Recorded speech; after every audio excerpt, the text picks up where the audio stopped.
Fresh दिन, नया video and welcome to tech V2। आज हम ऐसे स्मार्टफोन के बारे में बात करने जा रहे हैं जिसके रेयर में 3 कैमरे हैं। जी हाँ, आपने बिल्कुल सही सुना और यह स्मार्टफोन है Huawei P20 Pro। इसे 27 मार्च को लॉन्च कर दिया जाएगा। इस फ़ोन में तमाम नए फीचर्स तो होंगे ही, लेकिन इसकी सबसे बड़ी खासियत होगी इसमें दिए गए 3 कैमरे। तो आइए बात करते हैं इसके कैमरे की। पहला कैमरा 40 मेगापिक्सल का मोनोक्रोम सेंसर होगा। इसके अलावा 8 मेगापिक्सल का टेलीफोटो सेंसर और एक 20 मेगापिक्सल का मोनोक्रोम सेंसर कैमरा होगा। अब इस 3 कैमरे वाले फ़ोन के साथ आप किस तरह की फ़ोटोज़ ले सकते हैं ये तो आने वाला वक्त बताएगा, लेकिन लीक्स की माने तो इसके कैमरे में 5x हाइब्रिड जूम भी हो सकता है और इसके साथ आप स्लो मोशन वीडियो रिकॉर्डिंग भी कर पाएंगे।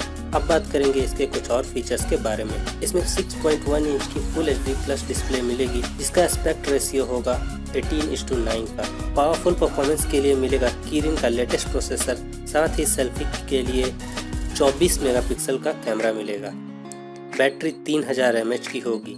तो ये थी कुछ जानकारी Honor P20 Pro के बारे में। ये तो आने वाले वक्त में ही पता चल पाएगा कि ये फ़ोन इंडियन मार्केट में क्या कुछ बदलाव लाएगा। उम्मीद है कि ये वीडियो आपको पसंद आएगा। इस फ़ोन के बारे में आप क्या सोचते हैं या कोई भी सुझाव हो तो कमेंट करें। इस वीडियो को लाइक करें and don't forget to subscribe. Tata, good bye and तब तक के लिए स्टे कनेक्टेड।